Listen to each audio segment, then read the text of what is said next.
ఒక్కొక్కరికి ఒక్కో భయాలు ఉంటాయండి. నాకు వాయిస్ ఓవర్ ఇవ్వడం అంటే భయం. కొంతమందికి ఫిష్ కర్రీలో ముళ్ళు ఉంటాయని భయం, కానీ తినాలని ఇంట్రెస్ట్ అయితే ఉంటుంది.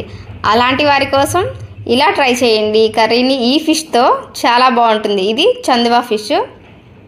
ముందుగా ఒక పాత్రను పెట్టుకొని ఆయిల్ వేసుకొని అది హీట్ అయ్యాక పసుపు, పచ్చిమిర్చి, కొంచెం కరివేపాకు ఫ్రెష్గా ఉన్నది, అలాగే చిన్న చిన్నగా కట్ చేసుకున్న ఆనియన్స్ని వేసి చక్కగా ఫ్రై చేసుకోండి కొంచెం సేపు. ఇది ఫ్రై అయిన తర్వాత కోర్స్గా గ్రైండ్ చేసుకుని ఒక చిన్న ఆనియన్ కూడా వేసుకోండి. ఇది గ్రేవీ కన్సిస్టెన్సీ అనేది బాగుంటుంది ఇలా వేసుకుంటే. ఇది ఫ్రై అయ్యాక ముందుగానే ఫిష్ పీస్లో పసుపు, ఉప్పు, కారం కలిపి ఉంచుకున్నాను, అవి వేసేసుకోండి. ఇలా వేసేసుకున్న తర్వాత చక్కగా మూత పెట్టి కొంచెం సేపు మగ్గిద్దాం.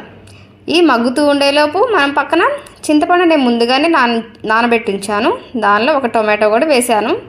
ఇది జ్యూస్ తీసి పక్కన పెడదాం.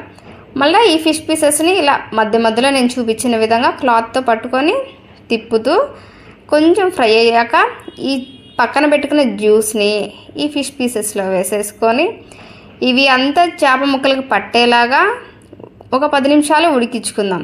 ఈలోపు మళ్ళీ మసాలా ప్రిపేర్ చేసుకుందాం. దానికోసం మనం కొంచెం కొబ్బరి, అల్లం, వెల్లుల్లి, ధనియాలు, జీలకర్ర ఇవన్నీ గ్రైండ్ చేసుకొని ఈ టైంలోనే ఉప్పు, కారం కూడా చూసుకొని మనం అడ్జస్ట్ చేసుకోవాలి.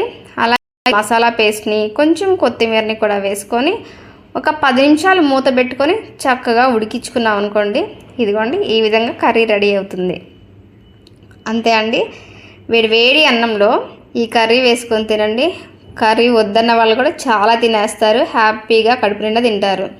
అందరు తప్పకుండా ట్రై చేయండి. ఫిష్ అంటే భయపడే వాళ్ళు కంపల్సరీ ఇది ట్రై చేయండి. Thank you for watching.